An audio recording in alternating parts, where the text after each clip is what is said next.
فتحت عيني على ضلمة أسود من أي ضلمة شفتها في حياتي. مش ضلمة العتمة العادية اللي بنشوفها بالليل، لا، ده ظلام تقيل وخانق كأنه ماسك في رقبتي. أول نفس خدته حسيت بريحة موت، ريحة تراب وحاجة منتنة، حاجة ماتت من زمان واتحللت. ما كنتش فاهمة حاجة، أنا فين وليه مش شايفة حاجة. حاولت أتحرك بس إيدي مربوطة وجسمي كله متكتف بشدة كأن حد حابسني جوه كفن. هو كفن. قلبي ساعتها دق زي الطبول، نفسي اتحبس. حاولت أصرخ لكن مفيش صوت، وكأني في حاجة في بقي، حاجة خلتني مش عارفة أتكلم. كنت لوحدي في عز الضلمة دي، وكل اللي سمعاه دقات قلبي وجنبي صوت حاجة بتتهز. حاولت أحرك إيدي بصعوبة، لقيتها لمسة حاجة خشنة زي ما يكون قماش الكفن. بس لما حركت إيدي أكتر لمست حاجة أبرد من التلج، شيء صلب وناعم. ده عظم، كان عظم. مشيت إيدي بصعوبة على اللي جنبي، ووقتها حسيت كان جنبي مني هيكل عظمي كامل، عظام رقبته وضلوعه وإيده اللي كانت لازقة في الكفن جنبي. مش قادر أقولك كنت حاسة بإيه، لكن معدتي اتقلبت. كنت عايزة أصرخ بس الصوت محبوس ودموعي نزلت لوحدها. الريحة حواليا كانت بتزيد، كل نفس بيخنقني أكتر من اللي قبله. بحاول أقنع نفسي إن ده كابوس وإن أنا نايمة في سريري، لكن ريحة العفن والإحساس بالخشونة حواليا وبرودة الهيكل اللي جنبي، كل دي كانت حقيقية أكتر من اللازم. بدأت ألمس الأرض اللي تحت رجلي، كانت مليانة تراب، رملة ناعمة لكن فيها حفرة صغيرة زي ما يكون في ديدان بتتحرك تحت مني. وكنت سامع أصوات وش خفيفة، أصوات حاجة بتزحف. أنا فين؟ ده أول سؤال جه في دماغي. مين اللي حطني هنا؟ وليه؟ آخر حاجة فاكراها إني كنت نايمة في بيتي في أمان. إزاي أصحى هنا فجأة؟ حاولت أفكر، لكن رعب اللحظة كان مسيطر عليا، زي ما يكون عقلي رافض يساعدني. وفجأة سمعت صوت غريب، حاجة بتتحرك فوقي. كان صوت حاجة تقيلة بتتجرجر على التراب. دقت قلبي كانت بتزيد مع كل ثانية، وبدأت أسمع صوت حاجة بتتفتح زي ما يكون باب خشبي قديم بيزيق. فضلت ثابتة في مكاني مش عارفة أتحرك. سمعت صوت خطوات تقيلة، وكل خطوة كانت بتقرب أكتر. ومرة واحدة باب القبر اتفتح ودخل نور خافت، لكن مش نور مريح، كان نور زي النار، لونه برتقاني باهت. ولما رفعت عيني عشان أشوف مين اللي فتح الباب لقيته جلال جوزي. طبعا انت فاكر ان كده خلاص المفروض اطمن وارتاح، بس بالعكس، دي آخر حاجة كنت أتمنى إني أشوفها، عشان المفروض إن جلال جوزي مات بقاله كام شهر. أنا فادي فيكتور، وأهلا بيكم في حلقة جديدة من برنامج حكاوي الليل. جاي لكم النهاردة بقصة من كتابة مصطفى عمر وإعداد شادي إسماعيل. قبل ما نبدأ حابب أفكركم إن السنة دي معرض الكتاب بيحمل مفاجآت كتيرة، لكن أبرزها وأقواها هو سلسلة أعمال الرعب الأصلية من بيت الياسمين. السلسلة اللي كسرت الدنيا السنة اللي فاتت بترجع السنة دي أقوى بأعمال جديدة تماما مليانة تشويق وغموض، وبتحمل توقيع كتاب مميزين جدا. السنة دي هتلاقي أسماء زي محمد شعبان، شادي إسماعيل، فهد حسن، ليزا زغلول، ياسمين رحمي، أندرو شريف، تامر عمر، محمد إبراهيم عبد العظيم، سيد عواد، حمدي المغازي، أحمد عبد الكريم، سامح سعد، زايد محمد، مؤمن جمال، ومعاذ أبو السعود. بيقدموا قصص مختلفة عن كل اللي قريته قبل كده، قصص بتغوص في أعماق النفس البشرية وبتاخدك لعوالم ما بين الخيال والحقيقة. كل صفحة هتخليك تسأل نفسك إيه اللي جاي بعد كده. وطبعا بيت الياسمين مش بينسى القراء. السنة دي عاملين تخفيضات مميزة جدا وخصم إضافي لأسرة قناة حكاوي الليل باستخدام كود الخصم اللي هيظهر قدامكم على الشاشة. متخيل إنك ممكن تشتري كل اللي نفسك فيه وبأقل تكلفة؟ زوروا جناح بيت الياسمين واستعدوا لتجربة قراءة مختلفة تماما. ومن غير بقى ما أطول عليكم، يلا نبدأ حكاية جديدة من حكاوي الليل.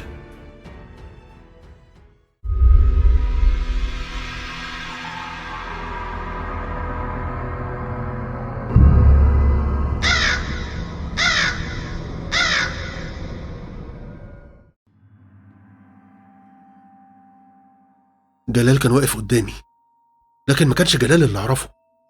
كان باصص لي بنظرة غريبة، وشه خليط ما بين الحياة والموت، كأنه رجع من العالم التاني عشان ياخدني معاه. كنت فاكرة إن الرعب خلص، بس لا، اللي شفته وأنا متكفنة جوه القبر ما كانش غير البداية. لما شفت جلال حسيت إني بين الحياة والموت فعلا. هو كان قدامي واقف في نص النور الغريب ده، ووشه نصه غامق والنص التاني باين فيه عروق سودة طالعة من تحت جلده.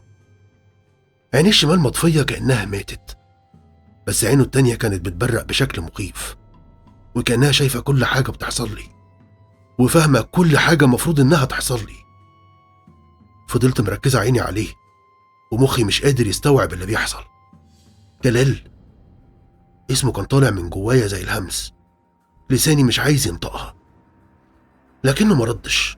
كان باصص لي بنفس النظرة اللي عمره ما بصها لي قبل كده، نظرة مليانة غضب واحتقار. كل حاجة في الدنيا اتقلبت. قرب مني خطوة، والخطوة دي خلت قلبي يقع في رجليا. كان بيمشي ببطء، وأرض القبر ما بتطلعش أي صوت، زي ما يكون التراب بيمتص رجليه. صوته جه بارد، أتقل من صوته اللي كنت أعرفه. فاكرة لما كنت بتقولي إني ضعيف؟ لما كنت بتبصيلي وتخبي اللي في قلبك؟ كنت شايفاني غبي، مش كده؟ لكن أنا كنت عارف كل حاجة. صوته كان بيقطعني، كل كلمة منه كانت زي السكينة اللي بتغرز جوا قلبي. هو جلال اللي هيفضل يأنبني على كل حاجة زبالة عملتها في حياتي. حاولت أتكلم، أقول أي حاجة، أصرخ، بس لساني كان مربوط والدموع بتنزل مني غصب عني. كمل كلامه وخد خطوة تانية وقرب مني. عارفة الهيكل اللي جنبك؟ شاور بإيده اللي كانت سودة من أطراف صوابعه زي ما تكون متأكلة، شاور بيها وقال: ده حبيب قلبك اللي كان بيجيلك في الضلمة لما كنت فاكرة إني مش عارف حاجة. كان فاكر نفسه أذكى مني، لكن شوفوا انتوا الاتنين بقيتوا فين دلوقتي. سمعت كلامه وأنا جسمي كله بيترعش. بعدها بصيت للهيكل اللي جنبي وعيني وقعت على الجمجمة. دي جمجمة بني آدم، ووقتها افتكرت كل حاجة. أحمد، الشخص اللي كنت فاكرة إنه مجرد صديق، كانت بينا حاجات، غلطات، لكن مستحيل كنت أتخيل إن جلال يعرف أو يعمل كده. فقت على صوته تاني وهو بيقول: عارفة انت ليه هنا دلوقتي؟ أنا خططت لكل ده، كنت بستنى اللحظة دي من سنين. كنت عايزك تتوجعي، تتحبسي هنا مع الذكرى الوحيدة اللي فضلالك منه. فضلت أبصله وأنا مش مصدقة. معقولة ده جلال؟ الإنسان اللي عاش معايا تحت سقف واحد؟ جلال اللي كان بيحبني؟ إزاي قلبه اتحول بالشكل ده؟ قلب إيه ويتحول إيه؟ ده ميت. أنا إزاي بفكر في مشاعر واحد ميت؟ لما ركزت في اللي بيحصل كله، ضربات قلبي زادت الضعف وبرقت، بحاول أسيطر على مشاعري عشان ما يحسش بخوفي، بس أنا حقيقي خايفة. بس مش كفاية إنك هنا، قالها بنبرة فيها برود أكتر، وسحب حاجة من جيبه. كان معاه سكينة طويلة نصلها لامع وسط الضلمة، لكنه متغطي ببقع غريبة كأنها دم قديم. قرب مني وعينيه فيها شهوة غريبة للانتقام، وقبل ما يغرز السكينة في صدري سمعت صوت جاي من بره. كان صوت غفير المقابر بينادي، صوته جاي من بعيد، لكنه كان كفاية عشان يخلي جلال يبعد عني. جلال اللي بص وراه بغضب واتعصب، وده لأن خطته الملعونة باظت. وبعدها بصلي تاني وقلب همس: لسه ما خلصتش معاكي. جري ناحية الباب وقفله كويس، وأنا فضلت مكاني مش قادر أتحرك، جسمي كله متيبس من الرعب. وبعد دقيقة أو 2 صوت خطواته اختفت، وفضلت في القبر لوحدي. الصوت اللي كان بيقرب هو غفير المقبرة. فضلت أزعق ونادي عشان حد يسمع إني هنا، وسمعته بيضرب كف على كف وبيقرب، وصوته مهزوز من الرعب وهو بيقرأ كل الآيات اللي يعرفها. فتح الباب، نور فانوسه الصغير بدأ يظهر من بعيد، ولما جه لحد الباب وشافني طالعة من جوه الكفن فضل واقف مكانه وعينيه مفتوحة على الآخر. ورغم إني ما كنتش شايفة شكلي، لكن أكيد فاهمة إحساسه اللي بيمر بيه. اتكلم الغفير وهو بيتهته: انت ايه؟ ازاي طلعت من هنا؟ ما كنتش عارف ارد، كنت لسه مرعوبة، وكل اللي عملته اني حاولت اخرج من القبر. مش ببص ورايا، لكن وانا ماشية عيني وقعت على شاهد القبر اللي مكتوب عليه اسم احمد. وقتها حسيت ان الارض بتنهار من تحت رجلي. احمد، يعني جلال كان بيقول الحقيقة، هو اللي دفنه هنا جنبي عشان يخليني اعيش لحظاتي. فضلت ابص للشاهد وعيني بتدمع لحد ما الغفير قرب مني وقال بصوت متوتر: انتي محتاجة تروحي فين؟ لكن الحقيقة ان انا حتى مش عارفة كنت محتاجة اروح فين.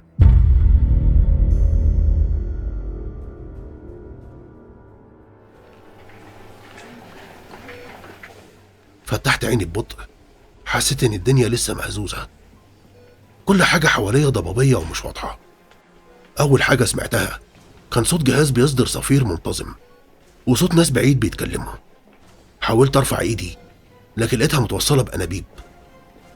بصيت حواليا، كان في نور ابيض قوي، ريحة المستشفى المميزة مالية المكان، ريحة معقمة لكن كريهة، وبترجعني للواقع اللي مش عايز اواجهه. كنت نايمة على السرير وفي دكتور واقف جنبي بيبصلي بنظرة شبه متعاطفة، لكن فيها حاجة غريبة، كأنها نظرة استجواب أكتر منها اهتمام. ولقيته بيقولي بصوت هادي: أخيرا فقتي، انت كويسة؟ عارفة انت فين؟ هزيت راسي ببطء وقلت بصوت مبحوح: أنا فين؟ انت في المستشفى، غفير المقابر هو اللي لقاكي. كنت في حالة هستيرية وصوتك مش طبيعي، ايه اللي حصل معاكي؟ سكت، ما كنتش عارف ارد. هل اقول له اللي شفته؟ لو قلت هيصدقني اصلا. حسيت قلبي بيدق بسرعة، في حاجة ماسكة في صدري بتخنقني. كل اللي كنت عايزاه اني اهرب من المكان ده، ارجع بيتي واغمض عيني وانسى كل حاجة. لكن في اللحظة دي دخل شخص تاني، كان راجل في الاربعينات تقريبا، لابس بدلة شيك وشكله بيدل على انه من المباحث. قرب مني وقف جنبي، قال بصوت صارم لكنه مش عدائي: انا المقدم هشام، عندنا بلاغ انك كنت في وضع غريب في المقابر، ممكن توضحي لي ايه اللي حصل هناك؟ بصيت له بعيون مليانة خوف وقلت: مش عارفة، انا صحيت لقيت نفسي هناك، معرفش ازاي وصلت قطعني بنبرة شك: يعني انت مش فاكرة؟ طيب الهيكل العظمي اللي كان جنبك في القبر، تعرفي عنه حاجة؟ اترعشت، حسيت برعشة في جسمي كله، لكن حاولت اتماسك وقلت: لا، ما اعرفش حاجة عنه، انا بس يمكن حد خطفني ورماني هناك، انا مش فاكرة حاجة. هز راسه كأنه مش مقتنع بكلامي وسألني: عندك اي مشاكل مع اي حد او اي خلافات ممكن تخلي حد يأذيكي بالشكل ده؟ رديت بسرعة: لا لا خالص، انا ما عنديش مشاكل مع حد. بصلي بنظرة تعجب قبل ما يقول: طيب هنسيبك تمشي دلوقتي، لكن لو افتكرتي اي حاجة لازم تبلغينا فورا. بعد ما مشي حسيت بانهزام غريب، كنت خايفة ارجع بيتي والاقي حاجة تانية مستنياني، لكن في نفس الوقت ما كانش في مكان تاني اروحه. خرجت من المستشفى بخطوات بطيئة والدنيا حواليا ساكتة بشكل مخيف.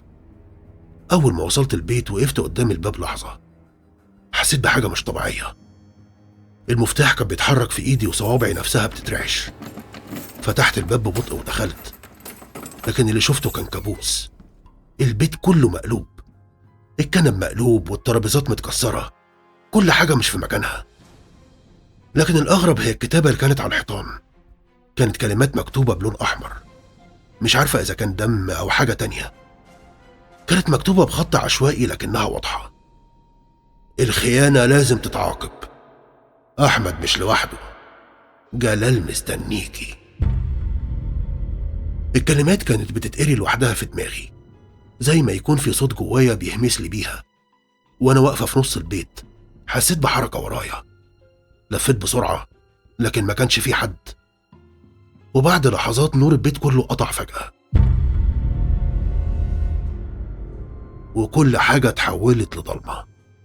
صوت نفسي كان عالي، وحسيت بحاجة بتتحرك جنبي، صوت خطوات خفيفة لكن ما كنتش شايفة حاجة. بعدها سمعت همس وصوت شبه صوت جلال بيقول: كنت فاكرة إني هسيبك تعيشي في سلام؟ ومع الجملة دي الشقة كلها اترجت، وبدأت أسمع صراخ جاي من كل مكان، أصوات ناس بتصرخ وكأنهم بيتعذبوا. الترابيزات اللي كانت متكسرة بدأت تتحرك لوحدها، الشبابيك كانت بتتخبط كأن في حد بيحاول يقتحم البيت. وأنا بحاول أهرب من الأصوات شفت في المراية صورة جلال كان واقف ورايا، نفس نظرة الغضب والانتقام في عينيه، لكنه ما كانش موجود فعليا، كان مجرد خيال. وقتها عرفت جلال مش ميت، أو على الأقل مش ميت بالمعنى اللي نعرفه. جلال عايش، بس كل الحاجات الغريبة اللي بتحصل حواليا بتدل على إنه ميت. أيوة، ما هو مفيش بشر بيعمل كل ده، معقولة تكون روحه؟ في حاجة غريبة بتحصل، حاجة أكبر مني ومن استيعابي. ما قدرتش استنى أكتر، وقررت إني أسيب البيت وأروح أي حتة. محتاج أواجه الحقيقة، محتاج أعرف إذا كان جلال عايش ولا ده شبحه. أنا لازم أخلص منه للأبد.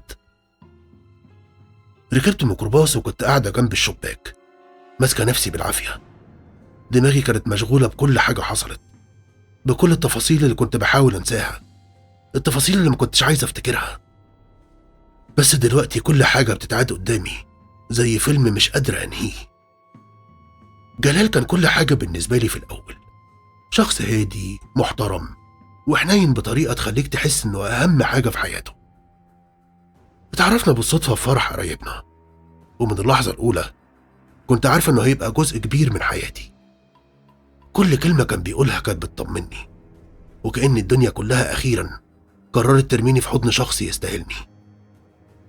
اتجوزنا بسرعة، يمكن أسرع من اللازم.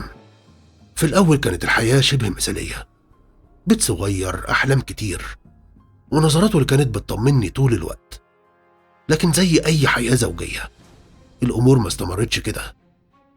جلال كان بيشتغل كتير، ساعات طويلة برا البيت، وكنت بحس إن وجوده بيقل يوم بعد التاني. وبرضه عشان تفهموني كويس، أنا ما كنتش بحبه قوي، أنا كنت حابة حبه ليا، وكل الذكريات الجميلة دي بحكم العشرة خلقت مودة بيني وبينه. لكن ما كنتش لاقية طلباتي الشخصية، مش لاقي حاجة تحسسني إني متجوزة. الوحدة بقت صاحبتي الجديد. كنت بقعد ساعات في البيت لوحدي مستنية إنه يرجع، لكن لما بيرجع كنت بحس إنه موجود جسديا بس. الكلام بينا بقى أقل، ونظرات اللي كانت مليانة حب في الأول بقت عادية، زينا زي أي اتنين عايشين مع بعض وخلاص. وفي يوم كنت قاعدة على الفيسبوك وبدأت أتكلم مع أحمد، زميل قديم من أيام الكلية. أحمد كان شخص عكس جلال تماما، عفوي متكلم، دايما عارف يقول الكلمة الصح في الوقت الصح. في البداية كنت بعتبره مجرد صديق، لكن مع الوقت المكالمات طالت والرسايل بقت أكتر. أحمد بدأ يملى الفراغ اللي جلال سابه. كنا بنتقابل في كافيهات بعيدة عن البيت، وفي أماكن محدش يعرفنا فيها. كانت حاجات صغيرة في الأول، كلام وضحك ومقابلات قصيرة، لكن الأمور اتطورت وبسرعة. ما كنتش بفكر وقتها في عواقب اللي بعمله، لأني كنت فاكر إن جلال مش هيعرف أبدا، وإن اللي بيني وبين أحمد حاجة منفصلة عن حياتي مع جلال. لكن الحقيقة إن الخيانة عمرها ما بتفضل مخفية. في يوم جارتي خبطت على غفلة توريني حاجة، فما لحقتش آخد موبايلي معايا. ولما خلصت معاها ودخلت لقيت جلال قاعد في الصالة، كان ماسك موبايلي وعينيه مليانة شر وغضب، وقال لي بصوت هادي، هادي بشكل يخوف: كنت فاكر إنك أذكى من كده، أنت كنت فاكرة إنك هتلعبي بيا ومش هعرف.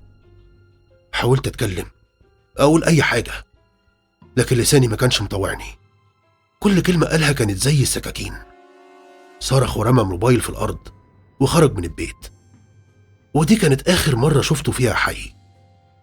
تاني يوم عرفت إنه عمل حادثة، وإن في عربية خبطته وهربت. الكل كان بيقول إنه مجرد قضاء وقدر، لكن أنا كنت عارفة الحقيقة. هو ما كانش مركز، كان متدمر من جواه. كنت خايفة حتى أروح أدفنه، واكتفيت بس بإني خدت عزاء اللي كنت السبب فيه. بعد موت جلال علاقتي مع أحمد ما بقتش زي الأول. كنت بحاول أعيش حياتي بشكل طبيعي، لكن الذنب كان بيطاردني طول الوقت. أحمد حاول يطمني ويقول لي إننا هنعدي ده مع بعض، لكن أنا كنت عارفة إن الحاجة الوحيدة اللي هقدر أهرب بيها من إحساسي ده هي إني أبعد عنه. لكن الغريب إن أحمد مات هو كمان. مات بعد شهر واحد من موت جلال. أحمد مات فجأة في حادثة برضه. العربية اتقلبت بيه وهو راجع من الشغل. وقتها حسيت إن الدنيا بتعاقبني، وإن اللي حصل لجلال كان مجرد بداية. بعد موت أحمد حياتي اتحولت لجحيم. الناس كانت بتبصلي بنظرات غريبة، كأنهم عارفين كل حاجة. وفي يوم صحيت لقيت نفسي مدفونة حية في المقبرة جنب الهيكل العظمي لأحمد. كل حاجة دلوقتي بتفكرني بالماضي، بكل غلطاتي وبكل الناس اللي أذيتهم. وأنا قاعدة في الميكروباص بصيت بره الشباك ودموعي كانت بتنزل من غير صوت. كنت بحاول أفهم، هل اللي بيحصل لي ده عقاب؟ وهل جلال مات فعلا؟ ولا ده شبحه اللي جاي يخلص حقه مني؟ دلوقتي أنا رايحة أواجه الحقيقة، وأيا كانت الحقيقة دي أنا عارفة إنها مش هتكون سهلة. ما كنتش عارفة أتحرك على فين ولا أجي منين من الرعب. لأول مرة أحس إني ماليش مكان ألجأ له. كل اللي كنت عاوز أوصل له هو الحقيقة وبس. بدأت رحلتي من المستشفى اللي استلمت جثته بعد الحادثة. دخلت وسألت موظفة الاستقبال بنبرة متوترة: ممكن أعرف لو عندكم سجل لواحد اسمه جلال محمود؟ كان ضحية حادثة من حوالي 3 شهور. البنت بصت لي بريبة وقالت: هشوف لو موجود في السجلات ولا لأ. رجعت بعد 5 دقايق ومعاها ملف، وبعدين قالت لي: أيوه هو كان عندنا، لكن الحالة اتحولت للمشرحة مباشرة بعد تأكيد الوفاة. مسكت الملف وبدأت أقلب فيه. التقرير الطبي كان واضح: وفاة بسبب نزيف داخلي وإصابات متعددة. لكن في حاجة شدتني. التوقيع اللي كان على التقرير كان مختلف عن التوقيعات اللي شفتها قبل كده. توقيع الطبيب الشرعي كان ناقص حاجة، كأنه توقيع مزور. حطيت الملف على المكتب وسألتها: مين الدكتور اللي كتب التقرير ده؟ دكتور أشرف، بس ده اتنقل لمكان تاني من فترة طويلة. التوقيع ده كان أول ثغرة. خرجت من المستشفى وقلبي بيدق بسرعة. توقيع التقرير كان أول حاجة تخليني أشك. ليه التوقيع شكله غريب؟ هل ممكن يكون في حد لعب في السجلات؟ تاني محطة بالنسبة لي كانت المشرحة. رحت المشرحة اللي استلمت جثة جلال. المكان كان بارد وريحته تخنق. الموت لسه سايب أثره في كل ركن فيه. سألت العامل اللي هناك: أنا بدور على تفاصيل عن جثة جلال محمود اللي كانت هنا من 3 شهور. ممكن أطلع على السجل بتاعه؟ أنا مراته. العامل اتردد شوية وبعدين وافق وطلع لي السجل. قعدت أقلب فيه، بس برضه لاحظت حاجة غريبة. مكتوب إنهم استلموا الجثة وبعدين حد جه استلمها منهم، لكن ما كانش فيه أي إثبات إنها اتشافت فعلا أو حد اتعرف عليها. كأنهم كتبوا إنها جثة جلال من غير ما يتأكدوا. بصيت للعامل وسألته: هو مين اللي جه استلم الجثة؟ واحد قريبه بس مش فاكر اسمه. صوتي عالي شوية: إزاي يعني قريبه؟ جلال ما كانش عنده حد غيري في حياته. بصيلي بخوف وقال: دي المعلومات اللي عندنا يا مدام، أنا مش مسؤول. ثغرة تانية: جثة مجهولة. لو جثة ما تعرفتش رسمي ممكن تكون جثة حد تاني، وممكن جلال يكون عايش. تالت محطة كانت المقابر. آخر مكان كان لازم أروحه هو المقابر. وصلت للقبر المكتوب عليه اسم جلال، وفضلت واقفة قدامه لفترة طويلة. الأرض حوالين القبر كانت مقلوبة، كأن حد فتحه من قريب. سألت الغفير اللي هناك: هو القبر ده اتفتح قريب؟ بصلي باستغراب وقال: بس ده كان قبل 2 أسبوع. حد جه وفتح القبر بحجة إنه بيعمل صيانة، ومرضيش يقول لي أكتر من كده. بس بيني وبينك إحنا مش بنتكلم. أصل الحكومة كل فين وفين بتبعت ناس كتر خيرهم يكشفوا على القبور ويطمنوا إن ما فيهاش أعمال وإنها نظيفة. ربنا يخليهم ويكتر خيرهم، أما أنا بشوف التصريح وشكرا. قلبي كان هيوقف. حد فتح قبر جلال من 2 أسبوع؟ ليه؟ وهل ده معناه إنه حي؟ الثغرة الأخيرة: قبر مفتوح. مشيت من المقابر وأنا مش قادر أصدق. كل حاجة حواليا كانت بتقول إن جلال حي، لكن إزاي؟ وإيه اللي ممكن يخليه يختفي كل الوقت ده؟ رجعت البيت وأنا مرعوبة. كل خطوة باخدها في الشقة كانت محسوبة، كأن أي حركة ممكن تخليه يطلع لي. دخلت الأوضة وقعدت على السرير، لكن ما قدرتش أرتاح. بدأت أسمع صوت خطوات جوه البيت. خطوات خفيفة لكنها واضحة. قمت بسرعة ولفيت حوالين البيت كله، بس ما كانش فيه حد. وفجأة النور قطع. الدنيا بقت ضلمة كحل، وفي صوت نفس حد حواليا. ما كنتش شايفة حاجة، لكن الصوت كان بيقرب مني. ومرة واحدة الكتابات ظهرت على الحيطان تاني، نفس العبارات اللي شفتها قبل كده، بس المرة دي كانت مكتوبة بلون أغمق، كأنها محفورة في الحيطان. وشفتها لأن الكلام كان منور، النور شديد وواضح رغم إن النور قاطع. وسمعت صوته، سمعته بوضوح. انت فاكرة انك كده هتخلصي مني؟ فاكرة اني هموت واسيبك كده؟ حاولت اهرب من البيت، لكن الباب ما كانش بيفتح. الارض حواليا بدأت تتهز، واصوات الصرخات رجعت تاني. كنت بشد في شعري واصرخ، مش قادر افهم اذا كان ده حقيقي ولا مجرد كوابيس. كل حاجة حواليا كانت بتنهار، وفي اللحظة دي حسيت ان عقلي خلاص مش قادر يتحمل اكتر. قررت اني لازم ارجع المقابر مرة تانية، لازم افتح القبر بنفسي. لو جلال فعلا ميت يبقى ده شبحه، ولو مش ميت يبقى لازم اواجهه. الليل ساكن والهدوء حوالين المقابر بتزود الرعب اضعاف واضعاف. كنت واقفة قدام قبر جلال، ماسكة كشاف صغير في ايدي، وبحاول اتماسك قدام فكرة اني افتح القبر بنفسي. الخوف كان بينهش في قلبي، لكن قررت اني مش هسيب اي حاجة مش واضحة في حياتي. بصيت حواليا قبل ما امد ايدي ونزلت على ركبي جنب القبر. بعدها بدأت احرك الطوب اللي كان مغطيه. الطين كان تقيل جدا، وريحة الارض الرطبة خنقاني. واخيرا بعد كام دقيقة قدرت افتح الغطا اللي كان على القبر. ووقتها سمعت صوته بيقول: كنت فاكرة اني مش هستناكي. وقعت من الصدمة، فضلت ابص قدامي وانا مش مصدقة. جلال كان قاعد جوه القبر، وشه هادي ومبتسم. ابتسامته كانت باينة على ضوء الكشاف، وفي نظرة انتقام في عينيه. سألته بصوت مهزوز: انت عايش؟ خرج من القبر ببطء. كان لابس لبس اسود، وشكله ما كانش مختلف عن شكله لما مات، الا في عينيه اللي بقت مليانة غضب. قرب مني وقال: ايوه عايش، بس السؤال الحقيقي دلوقتي، انت مستعدة تعرفي كل حاجة؟ انت عايز مني ايه؟ انت مش المفروض تكون ميت؟ ضحك ضحكة عالية قبل ما يقول: ميت؟ لا، انا حي، وكل اللي شفتيه ده انا اللي عملته، من اول اللي حصل في بيتك لحد الكتابات على الحيطان والاصوات اللي كنت بتسمعيها بالليل. كله كان لعبة سهلة جدا كمان. بس ازاي قدرت تعمل كده؟ يومها كنت على اخري، وقبل ما تدخلي الشقة كنت مهدد حبيب القلب من موبايلك. هو عرف قبلك بكام ثانية، ولانه جبان عملك بلوك واختفى. انا عارف اني وقتها من عصبيتي لو كنت قتلتك ما كنتش هعرف اوصل له، ولو كنت سبتك عايشة وجريت على بيته قبل ما يهرب كنت انت كمان هتهربي. انا لازم اقتلكوا انتوا الاتنين، عشان كده كان لازم تاخدي الامان، والامان مش هيجي وانت معايا. انا راجل عندي كرامة، فكان لازم اموت. كان لازم تطمنوا انتوا الاتنين.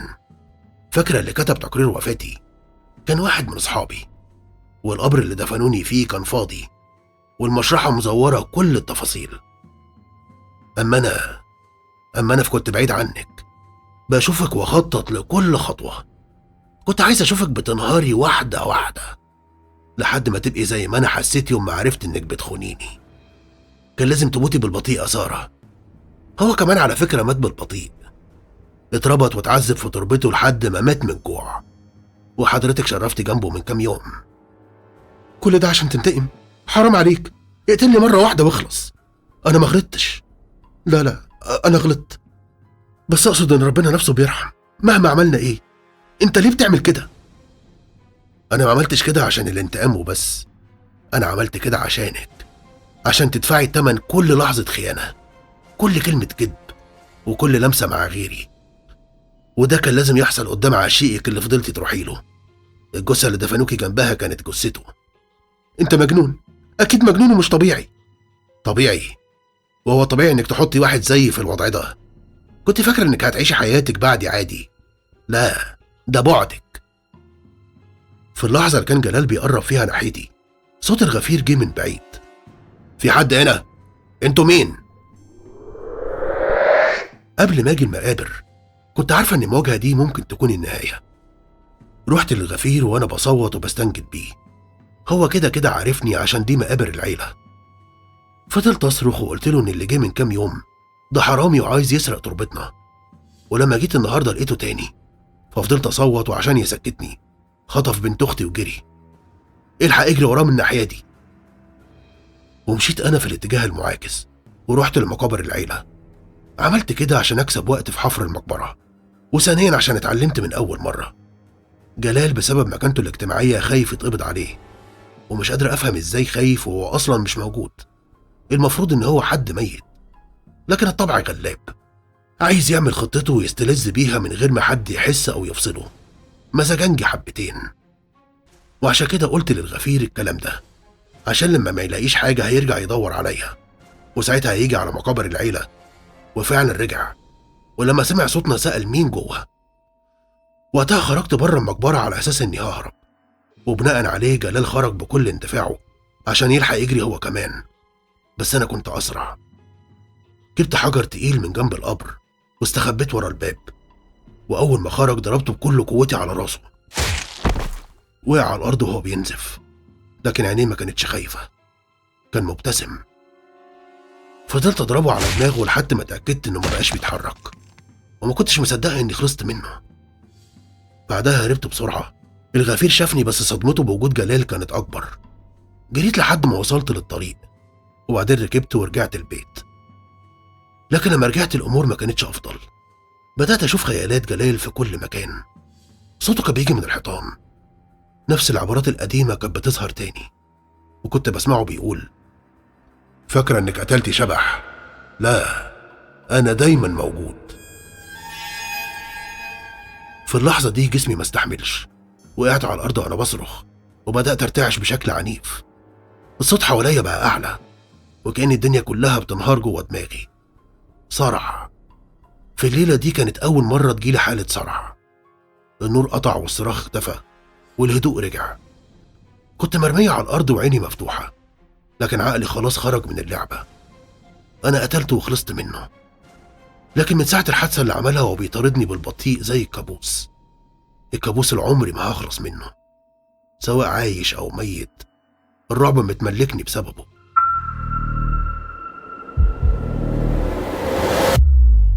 الأوضة كانت صغيرة، جدرانها بيضة بشكل مريض، والكراسي المعدنية الباردة كانت بتضيف إحساس بالعزلة. سارة قاعدة على كرسي قدام الدكتور النفسي، وشكلها مرهق جدا. وشها كان شاحب وعينيه فيها لمعة خوف، كأنها لسه عايشة في نفس الكابوس. كنت قاعد قدامها وماسك دفتر صغير بكتب فيه ملاحظاتي. بصيت لها وقلت بصوت هادي: طيب يا سارة، النهاردة هنحاول نكمل الحكاية اللي كنت بتحكيها.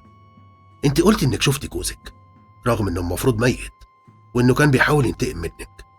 عاوزك تحكي لي كل حاجة بالتفصيل. بصيت لي بنظرة مليانة شك، لكن بعد لحظة قررت انها تكمل، وقالت بصوت ضعيف: انت مش هتصدقني، محدش هنا بيصدقني. ابتسمت ابتسامة صغيرة وقلت لها: وظيفتي مش اني احكم عليكي، انا هنا عشان اسمعك. كل حاجة بدأت لما جلال مات، او على الاقل ده اللي كنت فاكراه. انا كنت عارفة انه كان عارف اني خنته، وان ده كان السبب في كل اللي حصل. وبعد ما مات حياتي بدأت تنهار. كنت بشوفه في كل مكان، في البيت، في المراية، في الحلم. كنت بحس انه موجود حواليا، بيلعب بعقلي. في الاول كنت فاكرة انه شبح، لكن كل ما الامور كانت بتتطور بدأت اشك انه حي. بدأت الف على المستشفيات والمشرحة وحتى المقابر، وكل مكان كنت بروحه كانت شكوكي بتزيد اكتر. توقيع مزور، قبر مفتوح، جثة مش معروفة.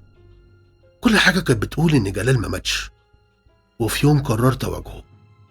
رحت القبر وفتحته، ولقيته قاعد مستنيني. كان حي، كان بيخطط لكل ده من البداية. هو اللي كان عامل كل الحاجات المرعبة في بيتي، الأصوات، الكتابات، حتى الخيالات اللي كنت بشوفها. كان عايزني أتجنن وأحس بنفس الإحساس اللي حسه لما عرف بخيانتي.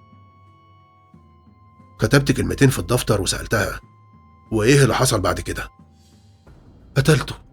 كان عايز يقتلني، لكن أنا ضربته بحجر عند المقبرة وهربت. كنت فاكرة إن كده كل حاجة خلصت، لكن لما رجعت البيت كان لسه هناك. جلال عمره ما مات، جلال عمره ما هيموت. يعني أنت مقتنع إنه حي؟ أيوة، أنا شفته ولمسته وسمعت صوته. ده مش خيال، كان حقيقي، كان حقيقي. بس الغفير قال إنك كنت بتضربي الهوا يا سارة، وما كانش في حد في القبر. كنت بتضربيه زي ما بتحكي دلوقتي. دي شهادة موجودة ومسجلة. ما ردتش عليا، والحقيقة إن الجلسة كل مرة بتخلص لحد هنا. سارة موجودة في المستشفى بقالها 2 تقريبا، وكل فترة بتخترع قصة جديدة، وده عشان عقلها مش قادر يستوعب إنها كانت السبب في موت جوزها، وده بعد ما نسيت الغاز مفتوح وسابته وخرجت. وقتها جلال رجع من البيت، وأول ما دخل وداس على كوبس النور البيت ولع وجلال مات. ومن يومها وسارة موجودة هنا. بحاول معاها كتير لكن حالتها صعبة جدا. ادعوا لها ربنا يشفيها.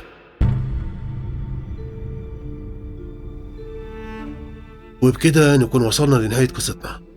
بشكر جدا مصطفى عمر على كتابتها، وبشكركم انتوا كمان انكم وصلتوا معانا لحد هنا. لو القصة عجبتكم اكتبوا لنا رأيكم في التعليقات، وما تنسوش اللايك والشير وتشتركوا في القناة وتفعلوا الجرس عشان يوصلكم الجديد دايما. واستنونا فيديو جديد وحكاية جديدة من حكاوي الليل.